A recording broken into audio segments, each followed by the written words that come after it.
बेटी बचाओ का नारा अब तो बिल्कुल ही यकीन हो चुका है, एक चेतावनी था कि भाजपा की सरकार आ रही है देश और उत्तर प्रदेश में, बेटी बचाओ।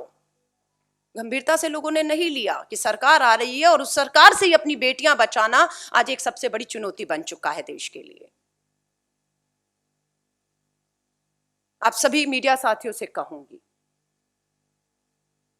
खामोश कर दिया जाता है हर उस उठती हुई आवाज को जो इस सत्ता के खिलाफ उठती है, लेकिन ये आवाज पीड़िता और उसके परिवार के लिए उनके कानों तक पहुंचेगी तो यकीन है उस पीड़ित परिवार को भी न्याय की उम्मीद जिंदा रह पाएगी। वो हमारी बेटी जिसे अभी भी इलाज से, अच्छे इलाज से मैं कहूंगी वंचित रखा गया है, किन कारणों से नहीं समझ आ रही।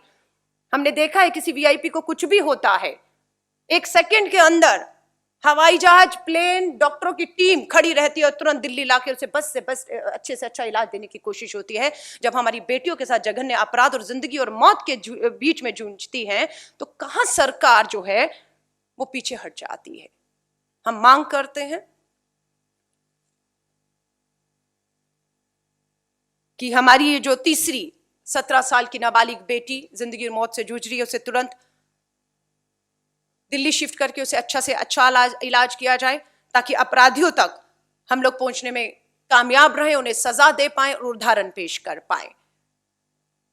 आज सच में बहुत दुख और पीड़ा के साथ कहना पड़ रहा है कि ये घटनाएं रुकने का नाम नहीं ले रही, क्योंकि प्रधानमंत्री जी ने अपने भाषण में भी इस बात का जिक्र किया कि इच्छा शक्ति होना बेहद जरूरी है।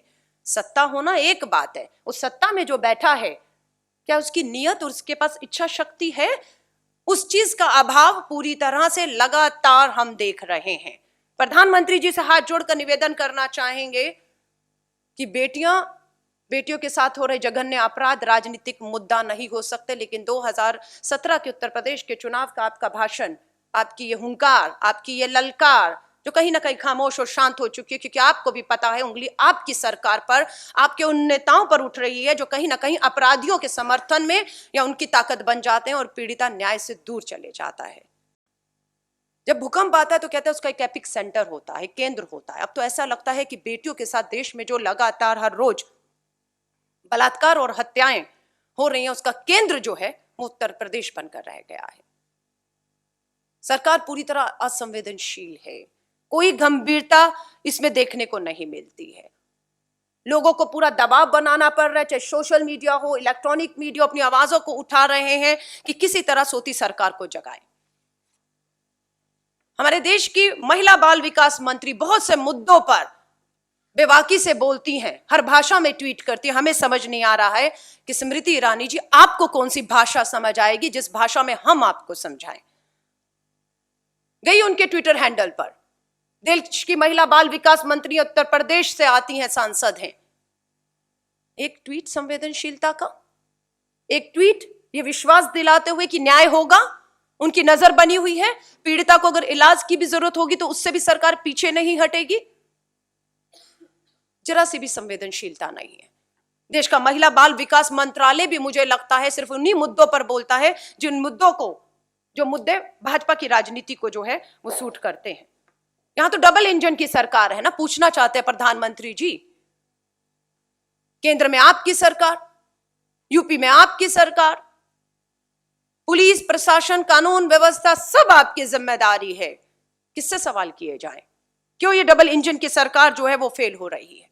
क्यों अपराधियों में खौफ नहीं बन पा रहा है? अब ये मान लें कि उत्तर प्रदेश में अगर बदलाव आएगा तो अब सत्ता के साथ ही बदलाव आएगा। अगर यही हकीकत है तो मुझे लगता है कि अब आंदोलित होना होगा, अब सड़कों पर आना होगा। अगर सत्ता के साथ ही बदलाव संभव है तो फिर इस सत्ता को उखाड़ फेंकना होगा जो हमारी बेटियों को सुरक्षा देने में पूरी तरह से नाकामयाब हो रही है। योगी आदित्यनाथ लगातार एक के बाद एक, उन्नाव हो, हाथरस हो, आज का फिर ये घटना कल की हो, योगी आदित्यनाथ जी पूरी तरह से असफल और फेल मुख्यमंत्री साबित हो रहे हैं। ये एक के बाद एक घटना साबित कर रही है। 17 फरवरी कल उन्नाव में मात्र दलित बेटियों की बात नहीं है, कोई भी बेटी उत्तर प्रदेश में सुरक्षित नहीं रही। कल की घटना मानवता को शर्मसार करती है। एक बार फिर से प्रधानमंत्री जी ने अपने भाषण में कहा, शाम होते बेटियां घर से नहीं निकल पाती थी। ये बेटियां जो उन्नाव की तीनों नाबालिग बेटियां 13 साल उम्र, 16 साल की उम्र और 17 साल की उम्र, खेतों में चारा लेने जाती हैं दोपहर को, शाम तक घर नहीं लौटती। परिवार उन्हें खोजने के लिए पहुंचता है। बेटियों के हाथ और पैर बंधे हुए और चारों तरफ झाग फैली हुई। परिवार बेटियों को लेकर अस्पताल पहुंचता है। 2 बेटियां वहां पर पहुंचते ही दम तोड़ देती हैं। एक बेटी 17 साल की जो जिंदगी और मौत के बीच में संघर्ष कर रही है। उम्मीद की जा रही थी सरकार संवेदनशीलता दिखाएगी, गंभीरता दिखाएगी और मांग उठ रही है। कांग्रेस नेता प्रियंका गांधी जी ने भी लोगों की मांग के साथ आवाज मिलाते हुए मांग की है कि 24 घंटे लगभग होने वाले हैं। क्यों तीसरी बच्ची जो जिंदगी और मौत के मुंह में जूझ रही है उसे एयरलिफ्ट करके अभी तक जो मांग है कि भारत की राजधानी दिल्ली के एम्स में तुरंत लाया जाए। उस बेटी का जिंदा रहना अपराधियों तक पहुंचने के लिए, उन्हें फांसी के तख्ते पर पहुंचाने के लिए भी बेहद जरूरी है।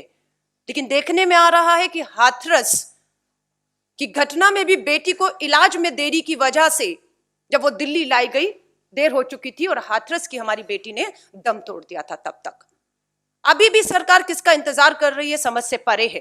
क्यों इस बेटी को एक अच्छा इलाज, समय पर इलाज ना देते हुए इसे जिंदा रहते हुए रखने की जरूरत है। और ये सरकार, बिल्कुल मैं कहूंगी, उत्तर प्रदेश की योगी सरकार एक अभिशाप बन चुकी है, एक अभिशाप बन चुकी है पूरी बेटियों के लिए।